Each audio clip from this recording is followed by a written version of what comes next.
Trump breaking news today. Trump is pinning his presidential campaign on the January 6 attack. Republican Donald Trump has begun his general election campaign by using the violent siege and its unsuccessful effort to overturn the 2020 election as a fulcrum of his quest for re-election. He has also begun to rewrite the history of the attack on the Capitol that occurred on January 6, 2021. Sort out the chaos of the 2024 election. To subscribe to the Campaign Moment, click here. Proudly wearing his red MAGA hat, Trump stood on stage at a weekend rally in Ohio, his first as the expected Republican Party presidential nominee. A recorded chorus of inmates doing time for their roles in the January 6 attack sung the national anthem. To show solidarity for the cruelly and unfairly abused January 6 hostages, an MC pleaded with the audience to stand. And many did, joining in the chorus. Trump remarked, "They were unbelievable patriots," as the recording came to a close. He reiterated his earlier pledge to pardon the rioters and assured them that he would assist them the first day we get into office. Although it was once considered a fringe theory within the Republican Party, Trump has continued to use the revisionist history of January 6 as a rallying cry, even though he needs to appeal to a wider audience in the general election. He amplified this theme during the early days of the GOP primary campaign to inspire his most loyal supporters. The president is attempting to absolve himself and hundreds of others of responsibility for the deadliest assault on a U.S. government building in 200 years by casting aspersions on the rioters and praising them. Trump was involved in the events leading up to the brutal mob siege. Simultaneously, Trump's associates are appointing individuals who deny the 2020 election to positions of power within the Republican National Committee, solidifying the deception that incited the violence.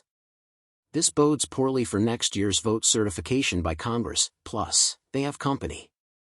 Republicans in Congress are re-examining the attack that happened on January 6, 2021, in an effort to clear Trump of any wrongdoing, while Democrats are presenting their own theories regarding the motivations behind the thousands of Trump supporters who gathered on Capitol Hill in what escalated into a violent confrontation between police and protesters.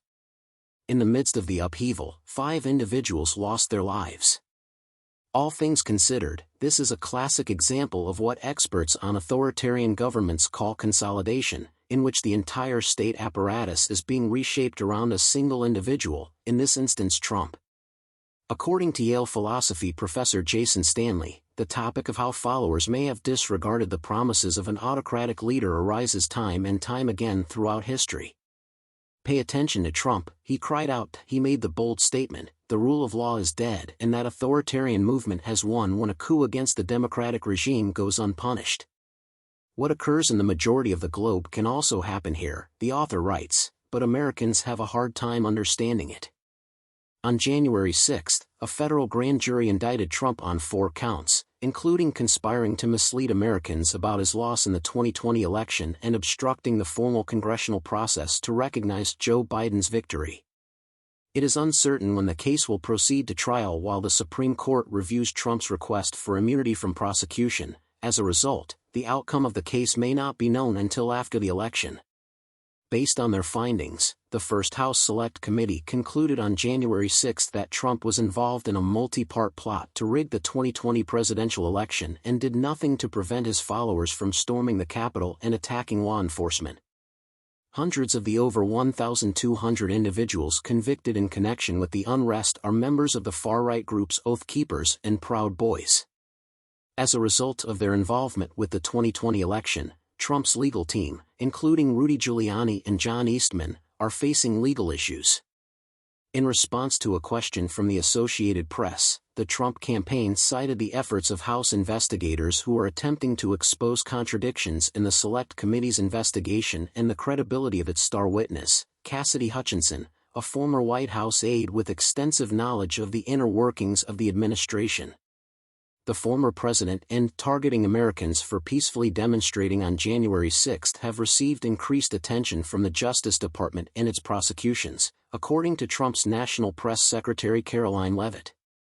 All Americans who have been wrongly treated will have justice restored by President Trump, she declared. Top Trump advisors have claimed there's nothing they can do since Trump will be Trump, despite Republicans' secret concerns that he would alienate women and independent votes who would be crucial to his rematch with Biden in the general election. The former Republican Congresswoman Liz Cheney was Trump's target over the weekend. She had a hand in securing Hutchinson's explosive testimony in 2022 as vice head of the Select Committee.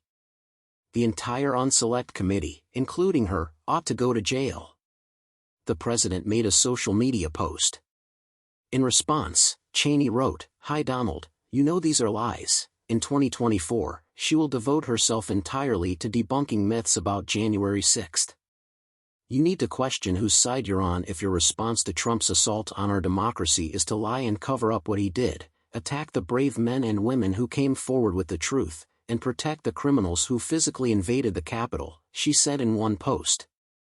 Just a hint, it's not American. Although politicians fled for their lives and sought refuge when rioters invaded the Senate chamber and looted Capitol offices, many Republicans, particularly in Congress, are blatantly disregarding the problem.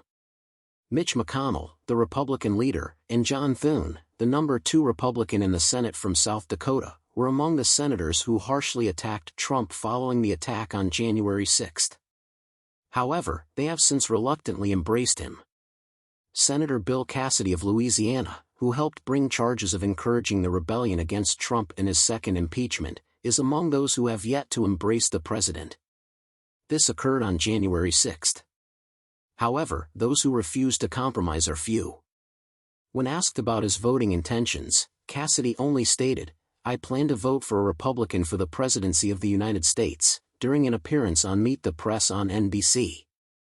Retired Vice President Mike Pence is one Republican ready to speak out. Protesters plan to hang him on a makeshift gallows on the Capitol's West Front that day.